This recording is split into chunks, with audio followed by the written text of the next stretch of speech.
Yeah, I have a question about karma. Are you going to talk about this? Yeah. Because, sometimes I was going to say about the animals. The animals, for me, feel more conscious than us with our minds, because our minds are just too powerful. And, we can see that, the bad things in the world. The animals aren't creating any pollution, any hatred. They're animalistic. And for me, it seems more pure than being a human, in fact. So I want to know how... Yeah, I think you've already said it, but I just feel now, by looking at many animals, butterflies, any living form, that it's actually more conscious than us. I see the love in them with each other than I see in us. Thank you. Yeah. Yeah. More conscious than human beings, I don't know. But they are more natural. They are more in tune with the nature. And I can't lump all the animals together because they are different degrees, like different types. Some of them are much more sensitive, some of them are less sensitive. But generally speaking, as I already mentioned, animals are more natural. They live in accordance with the nature. They are less sensitive than us. So therefore they would not immediately react with anger and jealousy, hatred, and those things are not there. And among people also, there are people who are not so-called educated, the villagers. They are less sensitive. They live in nature, They dig the ground, they live with the animals, they really toil, So therefore they become more tolerant to many things. They are not so, irrational and sensitive like the so-called educated people. Because in addition to the given human brain and intelligence, the so-called education that we get today, I'm not so sure what kind of education we are getting today. The education that we are getting today is literacy, reading, writing, mathematics, then getting this piece of paper, BA, MA, and getting a job. And when you get a job also, you are more or less similar like the computer. The computer is looking towards you, you are looking towards the computer. Okay? And you are also trained and so-called educated in such a way that you also become similar like another computer part. Whichever part, of the world a computer part is needed, they are same part, so you can easily supply and make it useful. Similarly, people are also trained in the same way and supplied in different parts of the world to do the same job. So there's no real exploration of this human creativity, things like those are not there.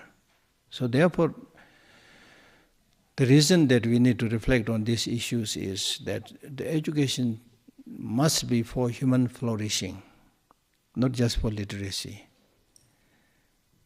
Human happiness, human harmony. That's more important.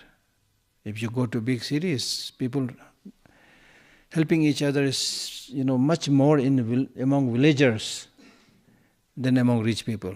Rich people, at the most, they will throw some money, then send you to hospital, There's no genuine affection and love, a human feeling.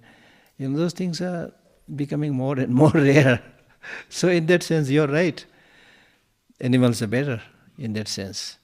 I remember His Holiness Dalai Lama once saying that if you see earthworm, moving in front of you, His Holiness said, in a way, I feel like paying homage to the earthworm. Because this earthworm looks very fragile and helpless, but it's not harming anybody. And in fact, in some places like America, they are using earthworm to produce this very fertile soil, With its limited capacity, it's contributing. So in our case, I'm not saying that we are just a bunch of bad people. There are good things also. But because bad things are more bothering us, trouble us. So therefore we talk about the bad things that we are doing. So we need to change the course of our life to learn how to live harmoniously and happily. Okay? Yeah. The life in village versus city is very different. Villages are, in tune with nature, whereas city folks, they would just, pay you the money and, hey, go to the hospital, heal yourself. Yeah.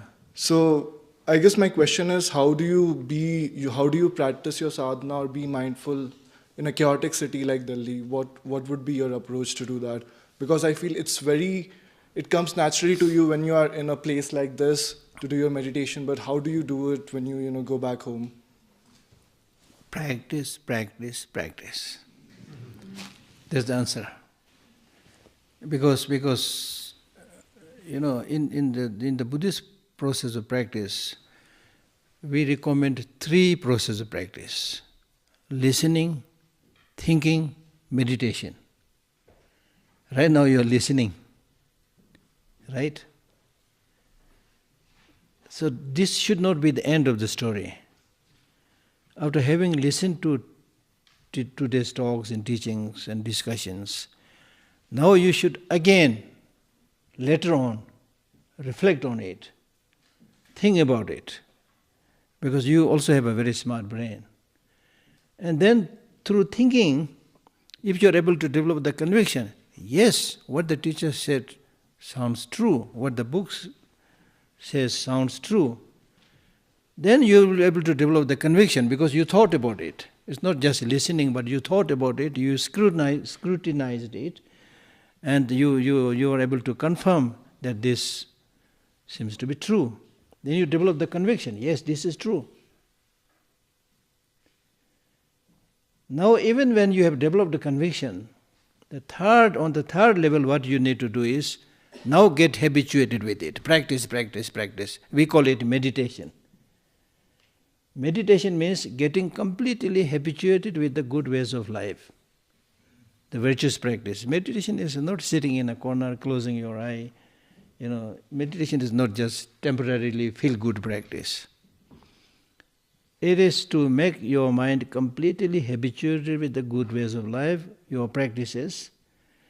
The reason is, you are controlled by your negative emotions right now. Negative emotions produce suffering. You don't want suffering. Therefore, now you are saying, I want to make my mind habituated with the good ways of life. So there you need to do repeated practice. You need to become an Olympian. People who, the Olympians, they can't reach that level just by doing few sprints. They have to do it repeatedly. Then you can see the result. This morning I was reading something, a quotation. That quotation says, it's funny. People, for example, when they smoke or take hashish, something like that, when they do that, they know it is harming you, but still they will do it. Contrarily, if somebody teaches you that you do it, this is going to give you happiness and peace, they will not do it.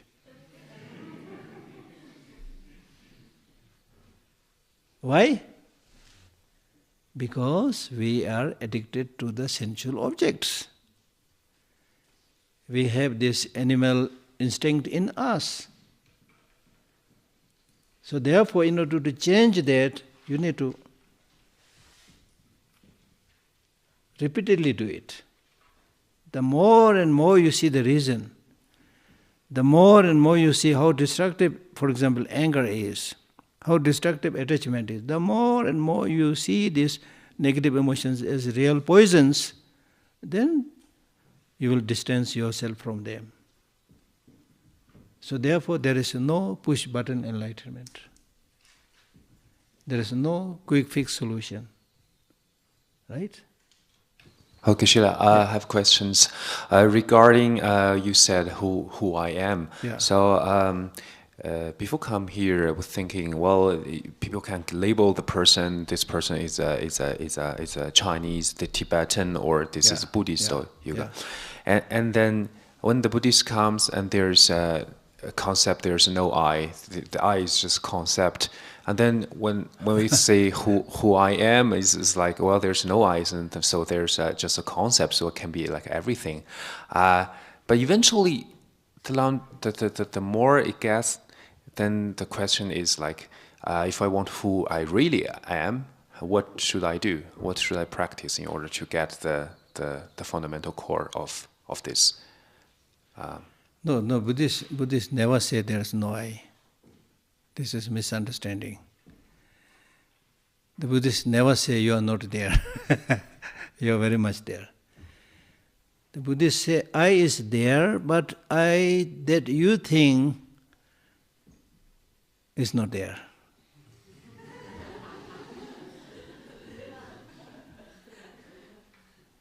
Because normally when we'll discuss this on the third principle aspect, we'll discuss on this much more in detail. But as a precursor to that talk, what we say is, as I said earlier, appearance and reality are different. There is a discrepancy between appearance and reality. Appearance is a deceptive. This is not only said in Buddhism, but the brain scientists also say that. What your brain tells you is not necessarily the whole information. It's optical illusion. Right? So therefore, Buddhism also, we don't say I is not there. I is there, but there is no I which you thought it is there. Because you thought, you didn't just think about a conventional I, a nominal I, but you thought an I existing independently, inherently from its own side, a permanent I, not going to die,